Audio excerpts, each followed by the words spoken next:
Rashad, y'all set this up for tall people. All right, first off, thank you so much to our inspiring keynote from our friend Helene. And congratulations to the Rochester Association of Black Journalists. This is a big deal to get 501c3 status. So let's give them a round of applause for that. All right.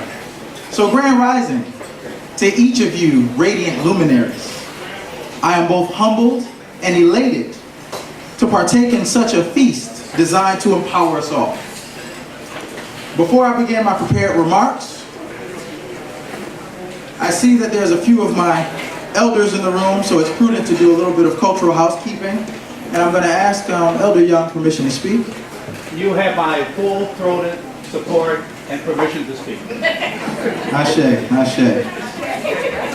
So I was informed by our esteemed Master of Ceremonies that my charge in 10 minutes or less is to encourage you to consider the stories that are often ignored about local black-owned businesses, their owners, and the communities they serve. But before we dive into the matter, allow me to frame a few basic concepts and terms. According to dictionary.com, the word media refers to the means of communication that reaches and influences people widely. This includes radio and television, print, the internet, to name a few. But it is also the pluralized form of medium, where medium is similarly described as an intervening agency, means, or instrument by which something is conveyed or accomplished. So, however, when I was a college student completing marketing, media photography, and advertising coursework, I came across Marshall McLuhan's old adage positing the medium is the message. Given these considerations, the very name of this inaugural affair is quite befitting. So what's in a name? Well, Black Media Brunch suggests that there's a hearty unifying message for us, by us, that we all must partake in preparing and consuming. This notion calls our attention to the vital importance of cultivating one's voice and being judicious regarding the choice of weapon employed to express that voice. This was the case of our illuminated ancestor, the groundbreaking photographer, writer, composer, activist, and filmmaker Gordon A. Parks, when in 1966, his second autobiographical text, A Choice of Weapon, still continues to inspire us today. Despite your current life station or your profession, I would like to challenge each of you to consider and reflect upon these questions. What is your primary choice of weapon? Are you making the most of it? What stories do you find yourselves often telling through your professional, social, and community engagements? And finally, ask yourselves whether or not you're telling the right stories to the best of your abilities. Given the prevailing social and political climate, far too often we are bombarded with undesirable stories peddling negativity in all of its forms. Far too often, the only things we hear about our communities and institutions are discouraging and traumatizing, given the postures of pundits catering to hedonistic, drama-seeking publics. We own some of this problem, family. Let's keep it real. But the far-reaching effects of such formulations have been well documented by our scholars and have since become common knowledge in the material or real world. Negative voices become self-fulfilling prophecies that reinforce and sustain themselves. So conversely, it should almost go without saying that if more of us were to use our platforms to project love and positivity, along with appropriate action, then only love and positivity will abound, correct?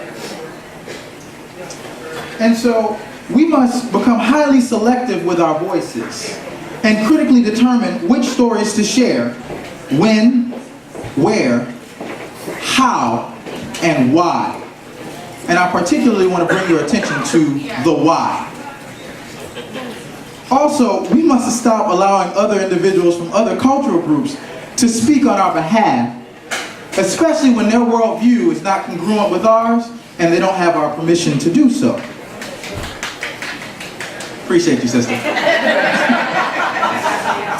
So when the need arose and the opportunity presented itself, Victor H. Green, the courageous U.S. postal worker residing in Harlem, New York, chose to use his annual guidebook as his voice and medium for informing our community about where we could safely travel on business or at leisure.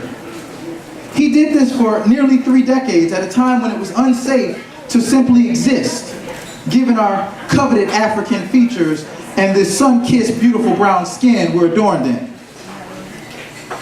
How many of you, show of hands, are familiar with the Negro Motorist Traveler's Green Book, published from 1936 to 1966?